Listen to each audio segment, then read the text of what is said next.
Hello and welcome to Programming 1 in Python. In this video we're going to cover syntax. This is going to be the last video on the actual whiteboard, but we'll be moving to the computer soon, so we'll actually get to try some of this out. At this level it's pretty simple, so I don't really need to do it on the computer, but I think visually it's going to help you once we move to it. I think it's just a little more helpful to be doing this on the whiteboard at the moment. It's a little more entertaining to watch. So, syntax. Syntax, most simply, is basically how you lay stuff out in a programming language. Specifically, what syntax is it's the way things are looked at by the computer. So when we write our print things, when we write to print something, we just do print, and then we go down a line. So then we do another print, right? Now that's the way Python is. All languages are not like that. Python is mostly exclusive in the way that it happens. So, actually, I'm just going to leave that, sorry. Python is print. X, print, Y. Now, that's exclusive to Python. It's just print X, print Y. We put our things in, we get our things out, and that's the way it looks. Now, let's look at another language like Java. In Java, we can do the same thing mostly, and that's done by this system.out.print. Whoopsie, and I am messing up everything today. Out.print line X, and I'm not going to do the Y one. And then notice there's a semicolon right here, or a colon. I can never get these right. And what that does is that says end of line.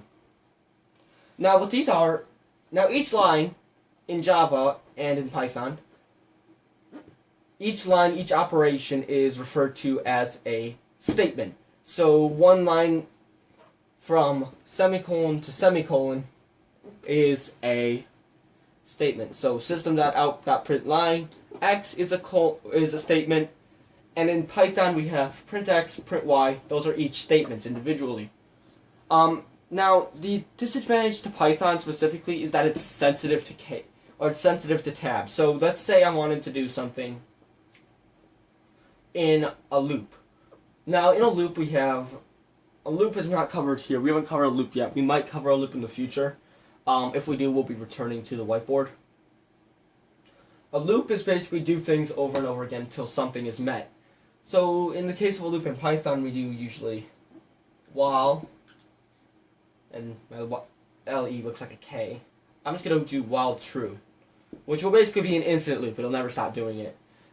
But, now what we'll have to do is we'll come over here. So, print X, print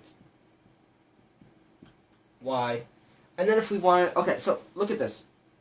This is important. We're inside this loop, and the way you define the inside the loop is by this tab here, this little blank space right here. That's a tab.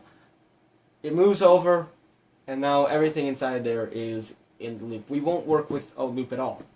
But whenever you're doing something inside of something else, it's going to be over. Whereas in something like Java, you're going to have curly brackets. So it would be like, this is not how you write a loop in Java. Write true. And then you're gonna have to do these weird curly brackets that you see on your keyboard, and everything in there, da da da da da da da, is going to be in that loop.